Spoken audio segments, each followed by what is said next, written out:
Marla stepped into the pine forest just before noon, the sun glowing through a thick canopy that fractured the light into shifting beams.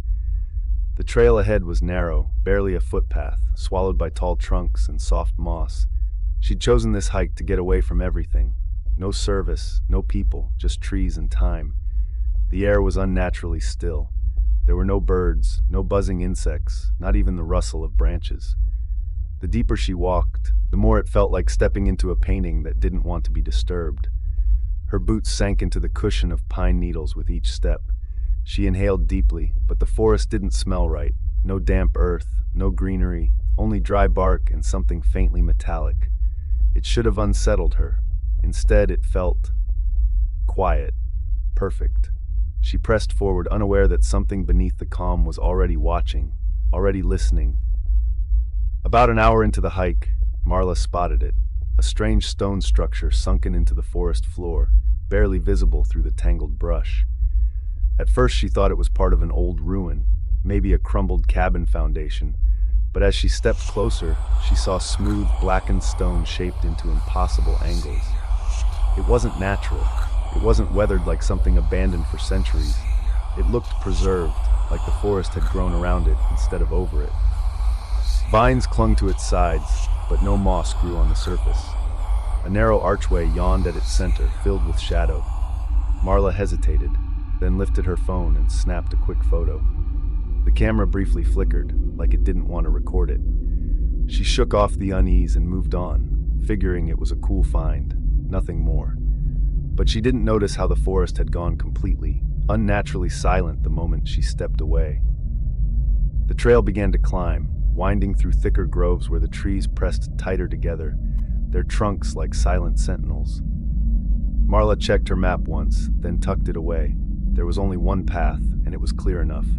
She walked for what felt like another hour, watching how the light shifted subtly, though the sun still hung high. That's when she saw it again. The same stone temple, crouched low in the earth like before, same cracked pillar near the corner, same arch swallowed in shadow. She froze. It had to be another structure, maybe part of a forgotten complex. Still, her brow furrowed as she raised her phone again and took another photo. The chill in her stomach deepened when she compared the two images. Identical cracks, same vine looping the corner, same faint mark near the doorway. Her pulse quickened. Either she had circled back without realizing it, or the forest wasn't following the rules anymore. Marla stood still for a long moment, the silence around her thick as fog. She turned in a slow circle, scanning the trees, trying to retrace her steps. There'd been no forks in the trail, no side paths. She'd walked in a straight line, or so she thought. To test herself, she pulled a piece of chalk from her pack and marked a wide X on the nearest tree. Then she set off again, this time moving faster, choosing a path that veered left and away from the temple. She counted her steps, 500, 1,000. She stopped to drink, wiped sweat from her brow, then froze. There it was again, the same damn temple, same crack, same arch, same mark on the tree, but the chalk was gone. Her legs felt hollow as she backed away, heart pounding in her ears. She wasn't looping, she was being led. The forest hadn't let her leave, and the temple, whatever it was, wasn't waiting idly. Marla tried not to panic. She pressed her palm to her chest, grounding herself, then spun around and broke into a steady jog. Not along the trail now, but directly through the underbrush. Pine needles lashed at her arms as she pushed between the trees, leaping over roots, scraping her boots on hidden stones. For minutes that felt like hours, she ran. When she finally stopped, panting, she checked her phone's compass. It spun slowly, then froze, pointing nowhere. She looked up. The temple was there again, half sunken in the earth, like it had been waiting for her. This time, the archway was wider, open. She hadn't imagined that. Her hands trembled as she fumbled her phone out of her pocket. She snapped a photo, but the screen glitched, static for a second. Then the image reappeared, warped. The edges of the doorway seemed to bend inward, and the air around her, it was humming now.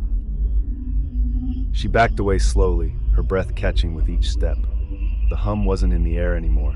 It was inside her ears, her teeth, her bones. It grew louder if she turned away from the temple, like it was warning her not to ignore it. Against every instinct, Marla stepped closer, peering into the archway.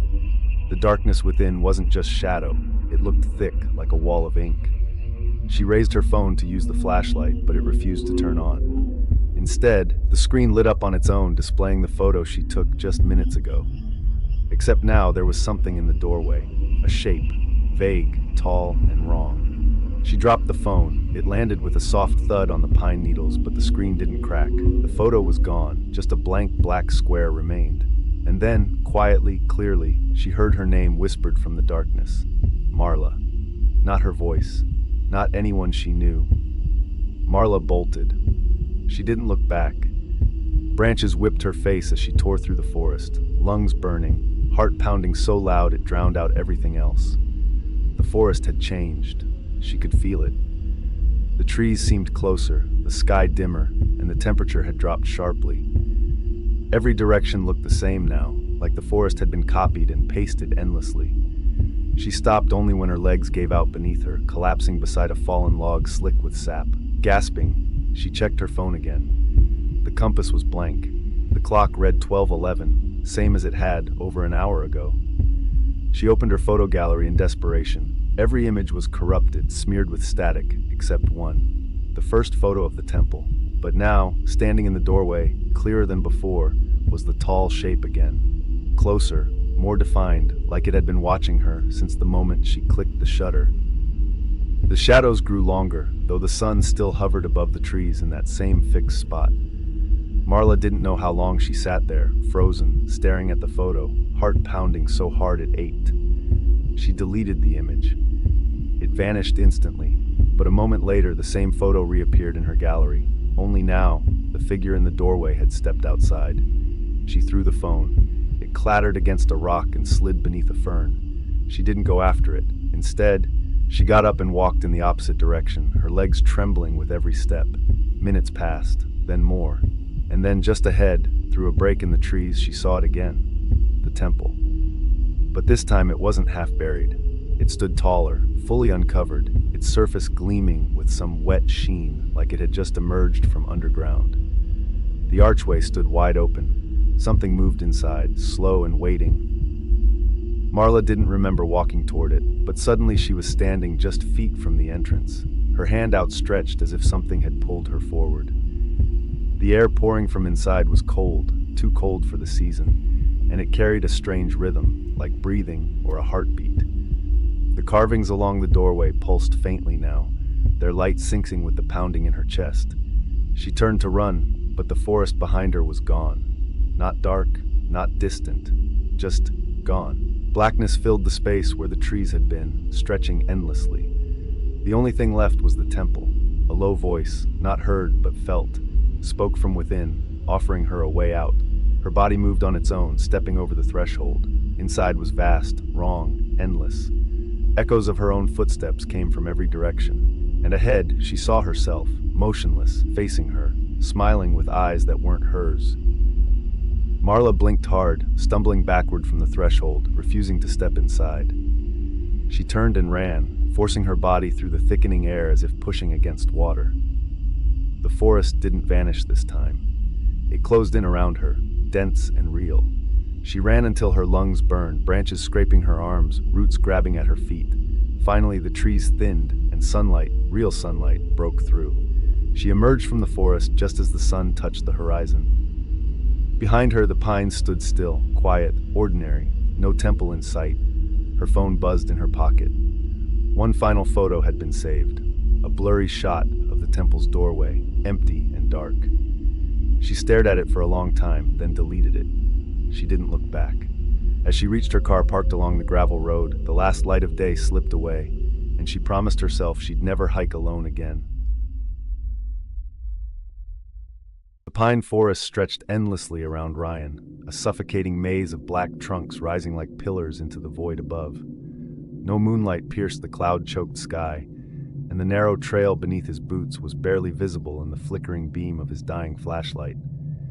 He hadn't meant to stray this deep, just a casual solo hike before dusk, but now it was well past midnight, and he'd lost all sense of direction. The silence was unnatural, No crickets, no rustling wind, just the distant creak of unseen branches bending under unseen weight. His breath steamed in front of him, but the chill crawling down his spine wasn't from the cold. Then he saw it, a single fresh footprint in the damp earth, not his own, pointing toward where he came from. Ryan froze, heart hammering, and slowly turned around. Behind him, the trail was empty, but the trees suddenly seemed closer than they had before. Ryan's instincts screamed to run, but his legs wouldn't move. The forest had become a vacuum, soundless and thick, like it was swallowing noise and thought alike. He forced himself to step backward, eyes darting between the trees, scanning for movement. Then, snap. A twig broke somewhere to his left, sharp and deliberate.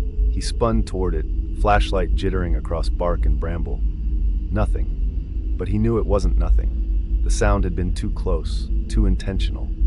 He moved faster now, practically jogging, branches clawing at his jacket, the beam of light bobbing wildly ahead. Another sound, closer. Leaves shifting behind him in perfect rhythm with his steps.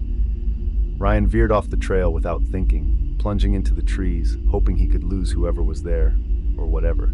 As he pushed through a dense thicket, the air grew colder. Behind him, something heavy breathed. Branches whipped at Ryan's face as he tore through the undergrowth, each scratch a sharp reminder that he was far from safety. The breathing behind him grew louder, ragged, wet, like lungs struggling to imitate something human. He didn't dare look back. He stumbled into a shallow ravine, knees buckling, palms scraping over cold mud and pine needles. The flashlight slipped from his grip, landing beam first against a mossy root. In its glow, Ryan saw what made his blood turn to ice. Impressions in the dirt, dozens of them, like barefoot prints but distorted, too long, the toes too pointed. They circled the ravine like something had danced there. He snatched the flashlight just as the breathing stopped. Silence again, but not relief. It was as if the forest were holding its breath, waiting. Then, high above in the canopy, something moved. Not a branch, not an animal, something watching. Ryan stood motionless, light trembling in his grip, eyes fixed on the swaying shadows above.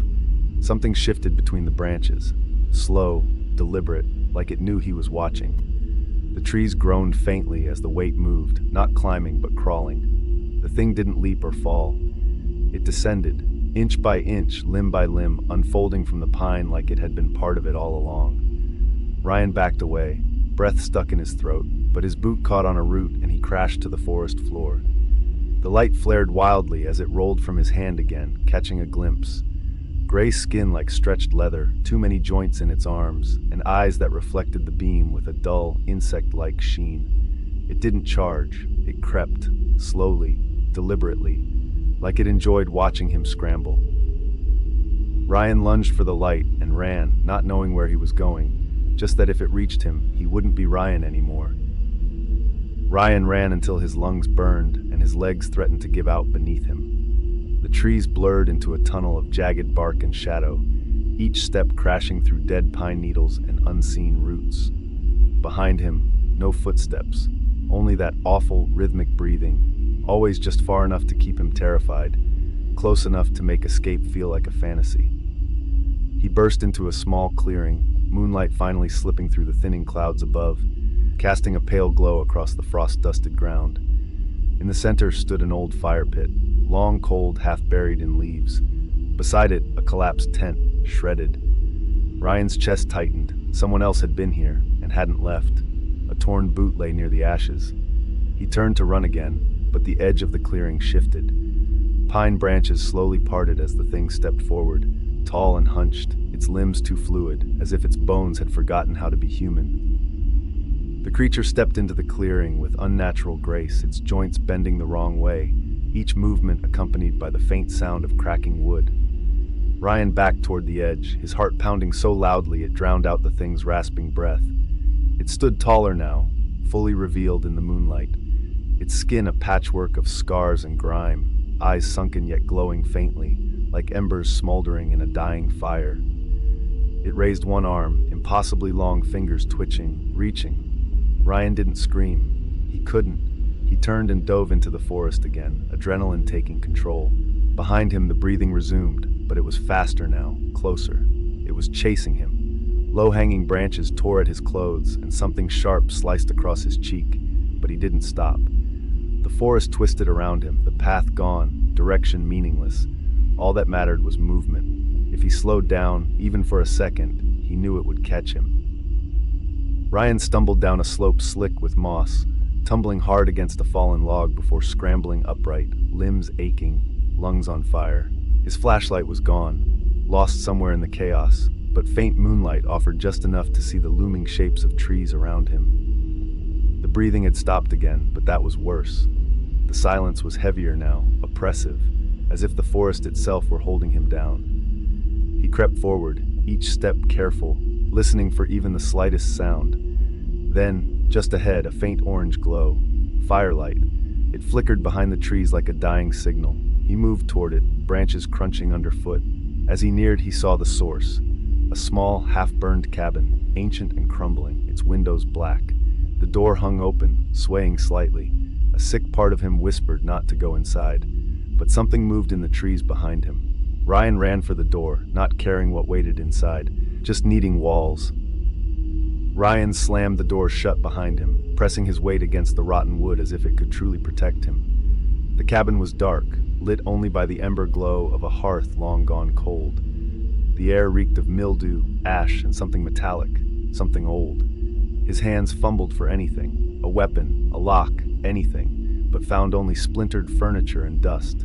The walls creaked with the wind, but beneath it heard something else, scratching. Slow, deliberate, from above. His eyes darted upward to the sagging ceiling. The thing was on the roof. It hadn't followed him inside. It was waiting. A long groan of wood echoed as weight shifted overhead. Ryan backed toward the hearth, heart stuttering. The ceiling above the door flexed, cracked, and then silence. No breathing, no movement, just stillness, complete and cruel. He held his breath. The door creaked inward by an inch, not pushed but pulled. From the inside, Ryan staggered away from the door, panic overtaking reason. Something was inside with him now. Not climbing, not sneaking, it had simply become part of the space. The room felt smaller, tighter, as if the shadows themselves were bending inward. He grabbed a rusted fire poker from beside the hearth, hands slick with sweat. "I see you," he choked out, voice breaking in the darkness. No reply, only the creak of old wood beneath something impossibly light.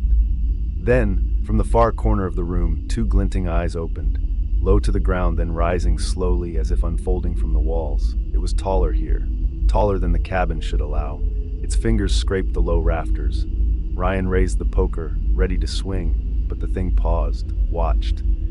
Then it took a step back and another, receding into the dark corner. The eyes dimmed, then blinked out. Silence again, this time total. But Ryan knew better than to think it was gone. Morning came suddenly, with a gray light bleeding through the cracks in the cabin's walls. Ryan had stayed frozen in the corner all night, poker clenched in numb fingers, knees drawn to his chest. The thing hadn't moved again, not that he'd heard, but he'd felt it, watching, breathing with him. And at some point during the endless dark, that breathing had stopped for good. Now the forest was different. Birds called in the distance, wind stirred the pines, and life returned like a curtain lifting. Ryan pushed open the door, blinking into the foggy dawn. No footprints. No signs of anything ever having been there. He didn't look back at the cabin as he limped away. Hours later, a ranger found him by the trailhead, pale and silent. When asked what happened, he just shook his head. Ryan survived, but he never hiked again. And he never told anyone what waited in the pines after the sun went down.